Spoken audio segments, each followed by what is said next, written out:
Assalamu alaikum and good evening, everyone. This is Ali from the business desk of the correspondent.pk. So let's begin with the stock market's performance today.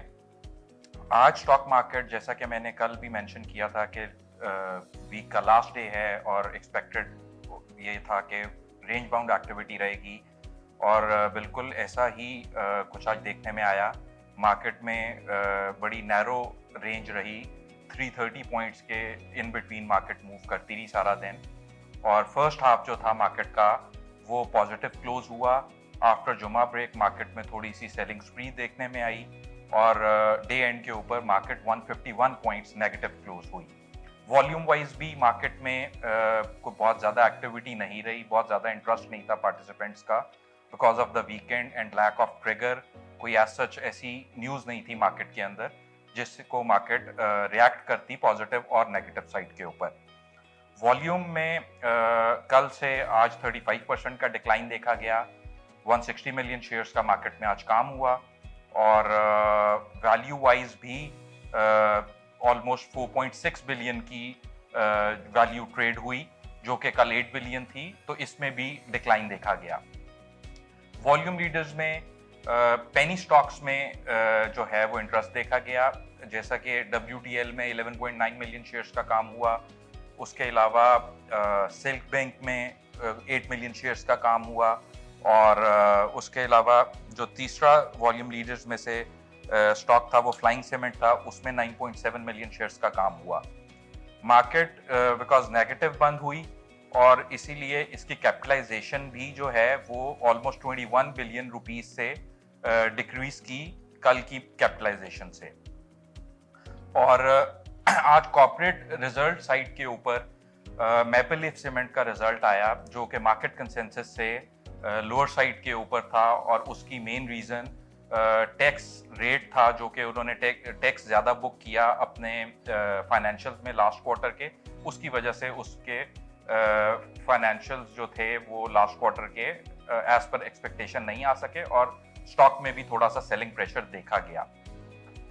Now coming towards the international markets, कल रात में US markets कुछ mix रही, बहुत ज़्यादा positive भी नहीं थी, नेगेटिव भी नहीं थी, कुछ मिक्स सा ट्रेंड देखने में आया। वेयर एज एशियन मार्केट्स में आज भी सेलिंग स्प्री देखने में आई, नेगेटिव क्लोज हुई और यूरोपियन मार्केट्स में थोड़ा सा पॉजिटिव मूव देखने में आया। सो मोर और लेस इंटरनेशनल मार्केट्स अभी भी एक इनडिसाइसिव फेज में चल रही हैं। अगर हम डॉलर की बात करें तो डॉलर भी आज थोड़ा सा नैरो रेंज में ट्रेड हुआ है। सुबह जब ओपन हुई मार्केट तो उसमें रुपी 50 पैसा तक एप्रिशिएट किया, लेकिन उसके बाद फिर डे एंड तक वो एप्रिसिएशन जो थी रुपी की वो ख़त्म हो गई और इंस्टेड वो 38 पैसा नेगेटिव क्लोज हुआ अगेंस्ट यूएस डॉलर। आज के यूएस डॉलर की जो इंटरबैंक क्लोजिंग आई है वो 218.98 रुपीस की आई है। Now coming towards the crude oil, crude oil की भी रेंज थोड़ी सी लिमिटेड हो गई है सिंस लास्ट फ्यू डेज। 86 से $90 की रेंज में ये मूव कर रहा है। लोअर साइड पे 86 तक आता है और अपर साइड पे 90 तक जाता है। एज ऑफ टुडे 88, 87 इस रेंज में क्रूड ऑयल भी ट्रेड हो रहा है। और इसके अलावा आज कुछ डेटा भी आया है, इंपोर्ट एक्सपोर्ट के नंबर्स आए हैं अगस्त के मंथ के। फाइनेंस मिनिस्टर ने जो नंबर्स शेयर किए हैं उसमें अगस्त के मंथ की जो इंपोर्ट है वो दैट इज $5.7 बिलियन और वेयर एज जो एक्सपोर्ट थी वो $2.5 बिलियन की रही। तो ट्रेड डेफिसिट जो है वो $3.2 बिलियन पे रिकॉर्ड हुआ है अगस्त के मंथ में। अगर हम इसको मंथ ऑन मंथ कंपेयर करें तो ये 17% इंक्रीज हुआ है from the month of July.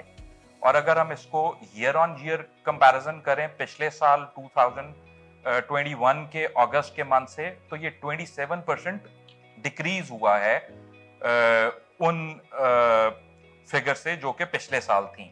और उसकी प्राइमरली मेन रीज़न ये है कि गवर्नमेंट ने पिछले 2 महीने में जो लग्जूरियस आइटम्स के ऊपर इंपोर्ट बैन लगाया था उसकी आपको एक पॉजिटिविटी इंपोर्ट बिल में देखने में ये आ रही है कि इंपोर्ट्स आपकी कर्टेल हो रही हैं, थोड़ी रिस्ट्रिक्ट हो रही हैं, और वो आपके रिजर्व्स को भी, फॉरेन रिजर्व्स को भी एक जगह पे रोकने में या उनको मजीद डिप्लीट नहीं होने दे रही। जबकि आपके रेमिटेंस जो हैं अगस्त के मंथ के वो 2.7 बिलियन डॉलर्स के आए हैं, और गोइंग फॉरवर्ड मैं एक्सपेक्ट ये कर रहा हूँ कि फॉरेन रिजर्व, ये आपके रेमिटेंसेस जो हैं ये और इंक्रीज करेंगे, बिकॉज जो ओवरसीज पाकिस्तानीज हैं ये फ्लड की वजह से जो भी डोनेशंस हैं या लोग पैसा भेज रहे हैं, वो मेरा ख्याल है कि अगले 1-2 महीनों में मजीद बढ़ जाएगा। स्टेट बैंक ने भी लास्ट वीक का जो 26 अगस्त को एंड हुआ था उसके अपने फॉरेन रिजर्व्स के नंबर्स इशू किए हैं, तो उसके अकॉर्डिंगली 113 मिलियन डॉलर्स जो हैं वो फॉल किए हैं reserve, which comes to like से 7.69 बिलियन डॉलर्स, जो कि स्टेट बैंक के रिजर्व्स हैं 26 अगस्त तक के।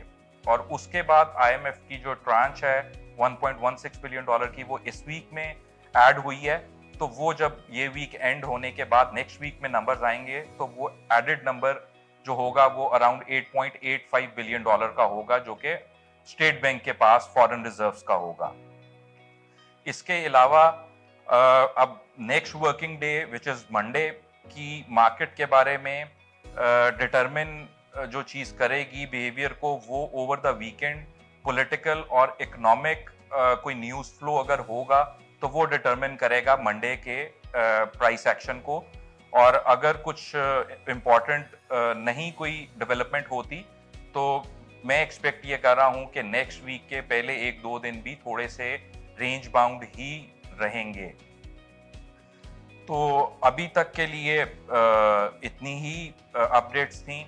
So have a nice weekend and we'll see you on Monday. Until then, thank you very much. Allah Hafiz.